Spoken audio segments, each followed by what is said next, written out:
Hello friends, स्वागत है आपका आपके अपने यूट्यूब चैनल केंद्र एकेडमी में। Friends, RRB group D, RRB NTPC के जनरल साइंस के जितने भी महत्वपूर्ण प्रश्न हैं हम लोग इस सेशन में आज डिस्कस करेंगे। फ्रेंड्स, आज हम लोग बायोलॉजी के प्रश्नों को देखेंगे जो आने वाला जो एनटीपीसी का एग्ज़ाम है और जो ग्रुप डी का एग्ज़ाम है उसमें आपको इस सेशन से काफ़ी हेल्पफुल साबित होगा। इसलिए प्लीज़ चैनल को पहली बार आए हैं तो चैनल को सब्सक्राइब कर लीजिएगा, बेल आइकन को दबा दीजिएगा ताकि आपको रेगुलर अपडेट मिलता रहे। तो चलिए फ्रेंड्स, बिना देरी के सेशन को स्टार्ट करते हैं। एक बार प्लीज़ पहले लाइक कर दीजिएगा और जब पूरा सेशन देख लीजिएगा तो कम से कम इसे एक स्टडी ग्रुप में ज़रूर शेयर कर दीजिएगा। तो चलिए शुरू करते हैं। आज का हमारा पहला बायोलॉजी के कुछ महत्वपूर्ण प्रश्न हैं जो आने वाला रेलवे का कोई भी एग्ज़ाम हो उसमें आपसे बहुत ही हेल्पफुल साबित होगा। ठीक है, तो चलिए शुरू करते हैं। आज का हमारा पहला वन लाइनर क्वेश्चन है कि मानव हृदय में कक्षों की संख्या कितनी होती है? तो मानव हृदय में जो कक्ष की जो संख्या होती है कितनी होती है? 4 होती है। बायां निलय, दायां निलय, बायां अलिंद और दायां अलिंद होता है। ठीक है, वह स्थिति जो विलंबित रक्त स्कंदन की एक शर्त है, इसको हम लोग क्या बोलते हैं? तो इसको हम लोग हीमोफीलिया के नाम से जानते हैं। किस नाम से जानते हैं? हीमोफीलिया। हीमोग्लोबिन सहायक होता है। तो हीमोग्लोबिन किस में सहायक होता है? तो ये जो होता है रक्त परिसंचरण में सहायक होता है। कोशिका जिसकी सहायता से रक्त द्वारा ऑक्सीजन ले जाया जाता है उसे हम लोग क्या कहते हैं? तो इसको हम लोग लोहित कोशिकाओं के नाम से इसको जानते हैं। यानी जो रक्त द्वारा ऑक्सीजन ले जाया जाता है उससे हम लोग क्या बोलते हैं? तो लोहित कोशिकाएं बोलते हैं। ठीक है, आगे मानव शरीर में रक्त की अपर्याप्त आपूर्ति को क्या कहते हैं हम लोग? तो इसको हम लोग इस्कीमिया के नाम से जानते हैं, जो मानव शरीर में रक्त की अपर्याप्त आपूर्ति करता है। ठीक है, नेक्स्ट, वयस्क पुरुष में आरबीसी की सामान्य संख्या कितनी होती है? तो आरबीसी की बात करेंगे तो इसका जो पूरा नाम होता है उसको हम लोग बोलते हैं रेड ब्लड कॉर्पसेल्स बोलते हैं, यानी लाल रक्त कणिकाएं बोलते हैं।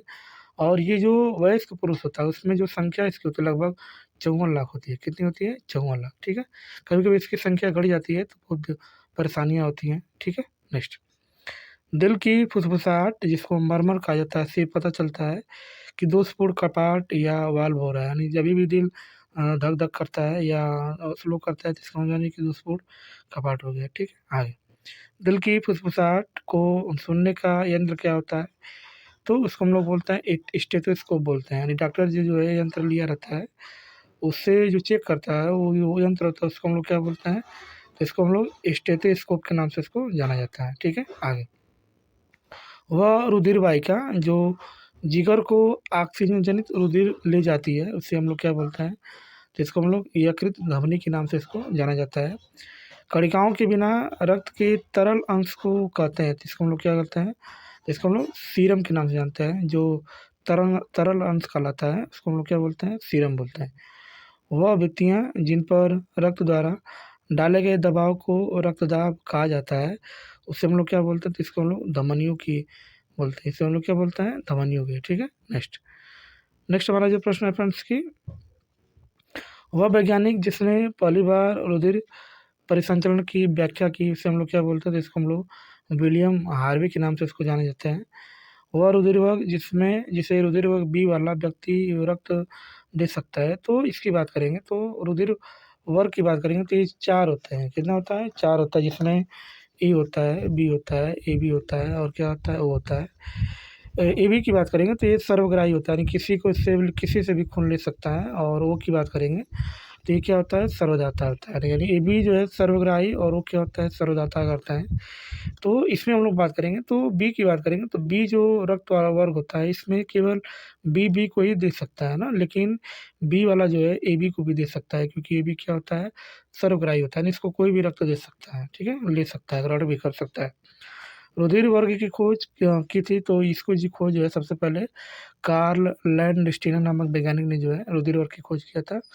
प्रतिदिन सामान्यतः हमारे हृदय के कपाट खुलते और बंद होते हैं तो उसको हम लोग लगभग 1 लाख बार जो है लगभग 1 लाख बार क्या होते हैं? बंद होते हैं और क्या होते हैं? खुलते हैं। ठीक है, नेक्स्ट, नेक्स्ट हमारा जो इसमें प्रश्न है फ्रेंड्स की रक्तचाप उच्च होता है तो कब होता है? तो ये निलय में होता है। हमें हमने बताया था कि हृदय में 4 वाल्व होते हैं, दायां निलय, दायां अलिंद, दायां बायां निलय, बायां अलिंद होता है।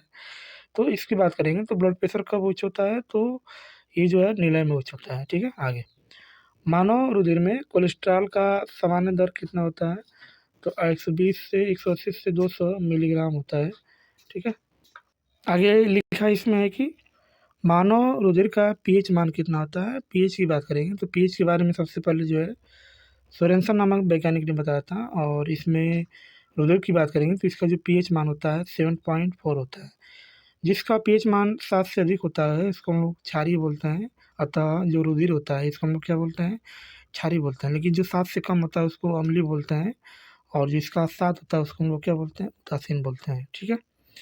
रक्त के AB वर्ग वाला व्यक्ति ऐसे व्यक्ति को रक्तदान कर सकता है जिसमें रक्त का वर्ग होता है। तो दान की बात करेंगे तो AB क्या करता है, AB कोई रक्त क्या कर सकता है, दान कर सकता है, ठीक है। हाइपरटेंशन शब्द का प्रयोग किया जाता है तो इसका हम लोग उपयोग यूज कहाँ करते हैं, जिसको हाइपरटेंशन बोलते हैं। तो ये रक्तचाप बढ़ने के लिए हम लोग इसका क्या करते हैं, यूज करते हैं, ठीक है। आगे हाइपरटेंशन के मरीजों में रक्तचाप पाया जाता है तो सामान्य से कहीं ज़्यादा जो है हाइपरटेंशन में मरीज में जो है रक्तचाप पाया जाता है, ठीक है। नेक्स्ट, अरक्तता होने का कारण क्या है, तो ये फॉलिक एसिड की कमी के कारण जो होता है अरक्तता होने का कारण होता है। फॉलिक एसिड का मुख्य स्रोत क्या होता है, तो इसका जो मुख्य स्रोत होता है हरी पत्तियाँ, जिगर, सोयाबीन, ईस्ट, गुर्दा, फालियाँ जो है इसका मुख्य स्रोत होता है। फॉलिक एसिड का प्रमुख कार्य क्या होता है, तो इसकी जो मुख्य कार्य होता है इसको वृद्धि होता है, रुधारियों का निर्माण करते हैं, डीएनए का संश्लेषण करना और इत्यादि जो है इसका प्रमुख कार्य होता है। लाल रुधिर कोशिकाओं का उत्पादन कहाँ होता है, तो इसका जो उत्पादन होता है अस्थिमज्जा में होता है। कहाँ होता है, अस्थिमज्जा में। हीमोग्लोबिन में हीम नामक रंजक होता है तो जिसके कारण क्या होता है, रक्त का रंग क्या होता है, तो लाल होता है। हीमोग्लोबिन के कारण जो होता है वो रक्त का जो रंग होता है वो कैसा होता है, लाल होता है, ठीक है। नेक्स्ट, हमारा जो प्रश्न है मानव रक्त का रंग लाल होता है, तो अभी मैंने बताया था कि हीमोग्लोबिन के कारण उसका रंग क्या होता है, लाल होता है। पेसमेकर का कार्य क्या होता है, तो पेसमेकर का काम क्या होता है, तो ये जो होता है दिल की धड़कन को क्या करता है, प्रारंभ करना, ये जो है पेसमेकर का काम होता है। मानव रक्त प्लाज्मा में प्रायः पानी की प्रतिशत मात्रा कितनी होती है, तो रक्त प्लाज्मा की बात करेंगे तो इसमें जो पानी की जो मात्रा होती है लगभग 90% होती है, ठीक है। रक्त प्लाज्मा का मुख्य कार्य क्या होता है, तो ये पचे हुए भोजन एवं हार्मोन का शरीर में क्या करता है, शोधन करता है, जो हमारा रक्त प्लाज्मा होता है। और इसमें पानी की जो प्रतिशत मात्रा होती है कितनी होती है, लगभग 90% होती है, ठीक है। आगे रक्त प्लाज्मा होता है तो इसमें क्या होता है, तो रक्त का अजीवित तरल भाग ही क्या कहलाता है, रक्त प्लाज्मा कहलाता है। मानव की लाल रुधिर कणिकाओं की आयु कितनी होती है, इसकी जो आयु होती है लगभग 120 दिन होती है ना। जो आरबीसी हमारा होता है उसकी जो आयु होती है लगभग कितना होता है, 120 दिन होता है। तरल संयोजी ऊतक का उदाहरण कौन होता है, तो इसका जो उदाहरण होता है उसको हम लोग क्या बोलते हैं, रक्त जो है इसका सटीक उदाहरण है जो हमारा तरल संयोजी ऊतक होता है, ठीक है। आगे नेक्स्ट हमारा जो प्रश्न है मानव हृदय बंद होता है, तो ये हृदय आवरण से मतलब क्या होता है, मानव हृदय बंद होता है। शरीर से हृदय में ले जाने वाली रक्त वाहिनी को सिरा तथा हृदय से शरीर में ले जाने वाली रक्त वाहिनी को क्या कहते हैं, जिसको हम लोग धमनी कहते हैं। और धमनी में जो है क्या बहता है, तो शुद्ध रक्त बहता है। कौन सा रक्त बहता है, शुद्ध रक्त। लेकिन इसका जो पल्मोनरी धमनी होती है उसमें कौन सा रक्त बहता है, अशुद्ध रक्त बहता है, ठीक है। स्त्रीलिंग हार्मोन के नाम से जाना जाता है तो इसको हम लोग किस नाम से जानते हैं, तो इसको एस्ट्रोजन, जो स्त्रीलिंग हार्मोन होता है इसको हम लोग किस नाम से जानते हैं, एस्ट्रोजन के नाम से जानते हैं। यही बात करेंगे नारी विकास हार्मोन को क्या कहते हैं, तो इसको हम लोग क्या बोलते हैं, एस्ट्रोजन, ठीक है। आगे वह ग्रंथि जो शरीर का ताप अस्थायी रखती है तो उसको हम लोग क्या बोलते हैं, हाइपोथैलेमस। यानी हाइपोथैलेमस जो होता है क्या करता है, तो शरीर के टेम्परेचर को क्या करता है, अस्थायी रखे रहता है, ठीक है। नेक्स्ट आगे इंसुलिन का कार्य क्या होता है, तो इसका जो कार्य होता है रुधिर में ग्लूकोज की मात्रा को सामान्य बनाए रखना ही क्या होता है, और इंसुलिन का कार्य होता है। वह धातु जो इंसुलिन में पाई जाती है, तो इंसुलिन में क्या पाई जाती है, तो इसमें जो है जस्ता पाया जाता है। जस्ता के संकेत की बात करेंगे तो इसको हम लोग जेडियन से दिखाते हैं, और इसका जो नंबर होता है कितना होता है, 30 होता है। कितना होता है, 30, ठीक है। आगे जानवरों की एक जाति द्वारा उसी जाति के अन्य सदस्यों को आकर्षित करने के लिए मोचित किए जाने वाले रासायनिक द्रव्य हैं, तो इसको कहते हैं, तो इसको हम लोग फेरोमोन के नाम से इसको जानते हैं। इंटरफेरॉन की खोज की थी, तो इसकी खोज किसने किया था, तो इसाक और लिंडमान नामक वैज्ञानिक ने जो है इसकी खोज किया था, जिसको हम लोग इंटरफेरॉन बोलते हैं, ठीक है। मानो कि वह ग्रंथि जिसका संबंध शरीर की उत्तेजना से होता है इसको हम लोग क्या बोलते हैं, तो इसको अधिवृक्क के नाम से जानते हैं, जिसका संबंध क्या होता है, तो शरीर की उत्तेजना से होता है, ठीक है। नेक्स्ट नेक्स्ट जो प्रश्न हमारा है, अधवृक्क ग्रंथि से निकलने वाला हार्मोन क्या होता है? तो एड्रेनलिन और नार एड्रेनलिन ये जो है अधवृक्क ग्रंथि से निकलने वाला हार्मोन होता है। इसे संघर्ष या पलायन हार्मोन भी कहते हैं। थायरॉक्सिन नामक हार्मोन कहाँ निकलता है? तो ये जो होता है O2 यानी थायराइड ग्रंथि से जो है थायरॉक्सिन नामक हार्मोन क्या होता है? निकलता है। आगे हम लोग देखेंगे तो उत्तेजना के समय सबसे अधिक मात्रा में उत्सर्जित होने वाला हार्मोन है, तो इसको हम लोग क्या बोलते हैं? तो एड्रेनलिन के नाम से इसको जानते हैं, जो उत्तेजना के समय जो है शरीर से क्या होता है? निकलता है ये हार्मोन, ठीक है ना? इसको लोग क्या बोलते हैं? तो एड्रेनलिन बोलते हैं, ठीक है। नेक्स्ट, आयोडीन युक्त नमक लाभकारी होता है, तो ये थायराइड के काम के लिए जो होता है ये आयोडीन युक्त नमक लाभकारी होता है। नेक्स्ट हम लोग बात करेंगे तो इसमें एस्ट्रोजन और प्रोजेस्टेरोन नियंत्रित कर सकता है। तो अभी हमने बताया था कि एस्ट्रोजन जो होता है पीयूष ग्रंथि की वृद्धि को क्या करता है?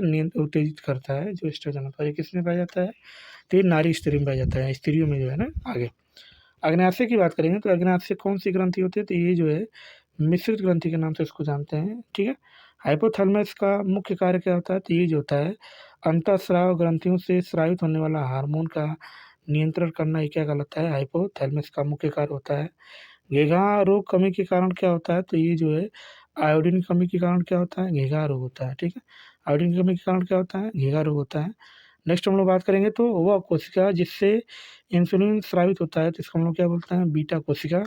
बीटा कोशिका के कारण जो होता है इंसुलिन क्या होता है? स्रावित होता है, ठीक है। वह अंतःस्रावी ग्रंथि जिसे मास्टर ग्रंथि के नाम से जाना जाता है, इसको हम लोग क्या बोलते हैं?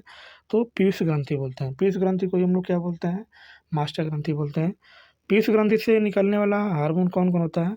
तो एसटीएच होता है, टीएसएच होता है, एसीटीसीएच होता है, एफएसएच होता है, एलएच होता है, एलटीएच होता है और एमएसएच होता है। ये जो है पीयूष ग्रंथि से निकलने वाले कुछ हार्मोन हैं जिसके बारे में हमने अभी बात की है, ठीक है। आगे नेक्स्ट हम लोग बात करेंगे तो इसमें अभी हमने बताया था कि अंतःस्रावी ग्रंथियों को से स्रावित होने वाले हार्मोन का नियंत्रण कौन करता है? तो ये जो होता है हाइपोथैलेमस ग्रंथि जो होती है ये क्या करता है? हार्मोन्स का नियंत्रण करता है। बाकी और सब की बात करेंगे तो ये शरीर के ताप को भी नियंत्रित करता है, ठीक है। अब हम लोग देखेंगे साधारण रक्तमान में प्रयुक्त घटक की बात करेंगे, जैसे हीमोग्लोबिन की बात करेंगे तो इसकी जो पुरुष में मात्रा होती है 14.7 ग्राम प्रति 100 घन सेंटीमीटर जो इसकी मात्रा होनी चाहिए, और स्त्री में कितना होना चाहिए? तो 14.3 ग्राम 100 घन सेंटीमीटर होना चाहिए, ठीक है। आगे नेक्स्ट हम लोग बात करेंगे तो इसमें लाल रक्त कणिकाएँ, लाल रक्त कणिकाओं की बात करेंगे तो 4.6 से 6.2 10 लाख प्रति घन मिलीमीटर पोर्शन में होना चाहिए। वही अयस्क की बात करेंगे तो इसमें 4.2 से 5.4 10 लाख घन मिलीमीटर स्त्री में होना चाहिए, ठीक है। बाकी श्वेत रक्त कणिकाओं की बात करेंगे तो ये बहुरूपी होता है, 66% होता है। WCB की बात करेंगे तो ये लसिका कोशिकाएँ 26%। स्कंदन काल की बात करेंगे तो कोशिका रक्त 4 से 8 मिनट। शरीर रक्त की बात करेंगे तो 5 से 10 मिनट। प्रोटीन की बात करेंगे तो 6.5 से 8.5, ठीक है ना। फ्रेंड्स ये सब जो है इसकी मात्रा है, ठीक है। हमने जो है इसमें लास्ट अगर हम लोग देखेंगे फ्रेंड्स तो रक्त सीरम जो है इसमें कैल्शियम की मात्रा होती है 9 से 11 मिलीग्राम होता है प्रति 100 ग्राम। बाकी सभी तो इसको आप देख सकते हैं, ठीक है। ये सब जो है इसका दिया गया है, ठीक है। तो फ्रेंड्स आज के लिए इतना ही, मिलते हैं नेक्स्ट क्लास में ऐसे ही शानदार प्रश्नों के साथ। चैनल पर पहली बार आए हो तो चैनल को सब्सक्राइब कर लीजिएगा, बेल आइकन को दबा दीजिएगा ताकि आपको रेगुलर अपडेट मिलता रहे। मिलते हैं नेक्स्ट क्लास में ऐसे ही शानदार प्रश्नों के साथ। तब तक के लिए बाय और जय हिंद फ्रेंड्स।